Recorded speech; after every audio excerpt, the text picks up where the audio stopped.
John Griffin was destined to see the world and write about it in a way that would make people pay attention. After serving in the Navy during World War II, John decided to head to college. With acceptance to the Sorbonne in Paris and the University of Hawaii, the choice before him was difficult but clear. He was torn which way to go, and he got accepted to both schools, and he chose the University of Hawaii, and that's what brought him here. Believe me, there are some people who go, "You chose Hawaii over Paris," but you know, he did, and he never regretted it. It was here in Hawaii John made his journalistic debut, first as a columnist and editor at the university paper, and then, in 1953, working as a copyboy at the Honolulu Star-Bulletin. It wasn't long before John's journalistic style and skill moved him up to reporter, and in 1955, a job with the Associated Press traveling to Asia to report. He was a good writer. When you're with the Associated Press, you have to write on deadline. You have to be very fast at gathering the information and then putting it together. Often you're dictating over the phone. You're not sitting at a typewriter today at a computer. But in those days, sometimes you just got to a telephone and you started dictating your story over the telephone. And so he had that facility. He could do that. In less than 10 years, a slightly restless John was offered another unique opportunity.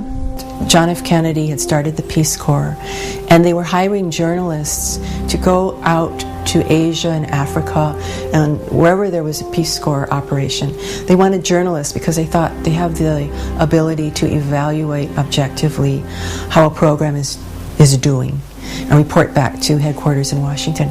So he was interviewed and he got a job, and he traveled to Africa and Asia, and he had a great time. It was the Honolulu Advertiser that a few years later would bring him back to Hawaii.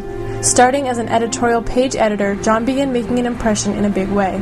When he became editorial page editor, the Advertiser was by far the smaller paper in town, struggling to exist economically, really having a hard time. And one of the reasons it struggled is it had become unplugged from the community. It had become distant from the real community. So John was very much part of the team, along with George Chaplin and publisher Thurston Twigsmith, who was part of a team that tried to replug the Advertiser back into the community. And he did that by writing editorials that were about local issues, about what Hawaii cared about, and slowly but surely people saw that the Advertiser cared about them. John had a personality unlike most in the journalistic world, a personality that would teach, encourage, and inspire those around him.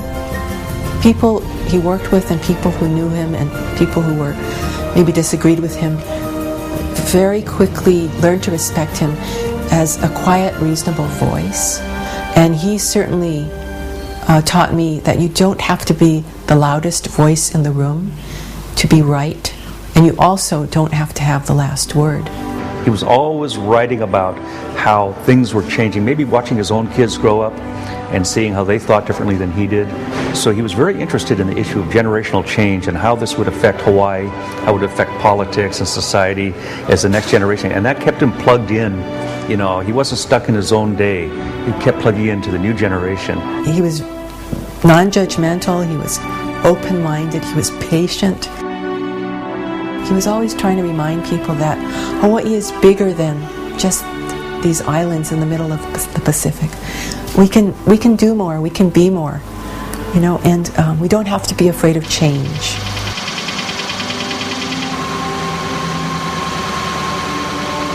Anyone who thinks about John and what he did at the paper should be aware how important the paper is to people's lives.